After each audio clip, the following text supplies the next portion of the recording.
এই লবঙ্গ, ফোনটা কি শুধু তোর একা প্রেম করার জন্য? মা আমার কি কোনো ফোন আছে? বাড়িতে তো একটাই ফোন। তা ফোনে কি তুই সারাক্ষণ প্রেম করবি? ফোনটা দাও মা, নয়তো তুমিও যে একটা ছেলের সঙ্গে প্রেম করো আমি কিন্তু বাবাকে বলে দেবো। এই নে ফোন নে, আমি একটু ওই ছেলেটার সাথে দেখা করে আসি। আর তোর বাবা যদি ফোন করে তুই একটু ম্যানেজ করে নিস। হ্যাঁ লবঙ্গ? হ্যাঁ সোনা বলো। প্রেমের আয়নাতে মুখ দেখে মরে যাই না আমি মনে রেখে। দিস না। আরে আরে আরে কি করছো?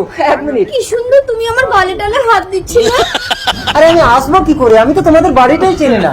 ঠিক আছে, লোকেশন পাঠিয়ে দাও, আমি তোমাদের বাড়ি গিয়ে তোমার বাবার সঙ্গে দেখা করে নেবো। रुको जरा। কে ফোন করেছিল মদন? না না, তেমন কেউ না। তাই বলো, যদি কোনো মেয়ে হতো না তোমার মদন আমি চিবিয়ে খেয়ে নিতাম। ঠিক আছে চপলা, আজ আমি তাহলে আসি। ঠিক আছে যাও, আবার কাল আসবে। सबर करो। এই তুমি বয়ফ্রেন্ড হয়ে প্রেমিকার বাড়ি চিনতে পারছো না?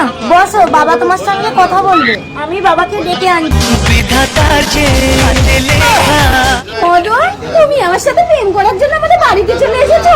ওরে আমার মদন, তুমি আমার জীবন। বাবা বাবা, আমি যে ছেলেটাকে ভালোবাসি মদন, ও এসেছে, চলো তুমি কথা বলবে। চল দেখি। रुको जरा। ও মদন, মদন, ও মদন। মা, মদনের সঙ্গে তুমি প্রেম করো? এই তুই আমার মেয়ের সঙ্গেও লাইন মারছিস, আমার বউর সঙ্গেও লাইন মারছিস।